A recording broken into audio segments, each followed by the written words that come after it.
അപ്പോഴേ ഇന്ന് ശനിയാഴ്ച രാവിലെ സ്കൂളൊന്നും ഇല്ലല്ലോ, അതുകൊണ്ട് ഇച്ചിരി താമസിച്ച് എഴുന്നേറ്റപ്പോൾ നല്ല മഴ. അപ്പോൾ രാവിലെ ഞാൻ വിചാരിച്ചു കാപ്പിക്ക് പിന്നെ ഓട്ടട ഉണ്ടാക്കാമെന്ന്. ഇവിടെ തന്നെ വാഴയിലൊക്കെ ഉണ്ട് കേട്ടോ. അങ്ങനെ 5-6 വാഴയിലൊക്കെ പിച്ച് ഞാൻ കഴുകി വൃത്തിയാക്കി എടുത്തിട്ടുണ്ട്. ഞാനിവിടെ ഗോതമ്പ് പൊടിയും വെച്ച് എടുക്കുന്നത് കേട്ടോ. ഇവിടെ ലച്ചു തേങ്ങ തിരുമ്മി തരുന്നത്.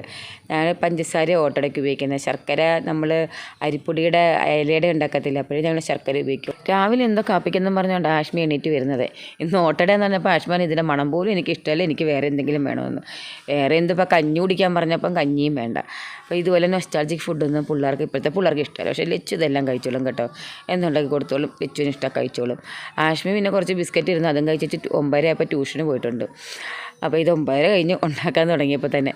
അപ്പോൾ ഞാൻ എൻ്റെ ഓട്ടടയെല്ലാം പരത്തി തണ്ട് ചുട്ടെടുക്കാൻ കേട്ടോ. ഇതിങ്ങനെ തിരിച്ചും മറിച്ചിട്ട് കരിഞ്ഞു പോവാത്ത രീതിയിൽ വേണം ചുട്ടെടുക്കാൻ കേട്ടോ. എല്ലാ ദിവസവും ഒരു 10 മണിയാകുമ്പോഴത്തേക്കിന് ഞാൻ ബ്രേക്ക്ഫാസ്റ്റ് അമ്മയ്ക്ക് കടയിൽ കൊണ്ട് കൊടുക്കും. അപ്പോൾ ഇന്നും നല്ല മഴയാണ്, മഴ തോന്നിട്ട് വേണം കൊണ്ട് കൊടുക്കാനായിട്ട്. അങ്ങനെ ഞാൻ ആ ലച്ചും കൂടെ അമ്മയ്ക്ക് കാപ്പിയൊക്കെ കൊണ്ട് കൊടുത്തിട്ട് ഞങ്ങൾ രണ്ടുകൂടെ കഴിക്കുകയാണ്. ഞങ്ങൾ രണ്ടുകൂടെ വർത്താനമൊക്കെ പറഞ്ഞ് വെളിയിലിരുന്ന് കഴിക്കുക. ഞങ്ങൾക്ക് ഇതിൻ്റെ കൂടെ ഞങ്ങൾ സാധാരണ ബ്രേക്ക്ഫാസ്റ്റിൻ്റെ കൂടെ കാപ്പിയോ ചായയോ അങ്ങനെയൊന്നും സംഭവങ്ങളില്ല.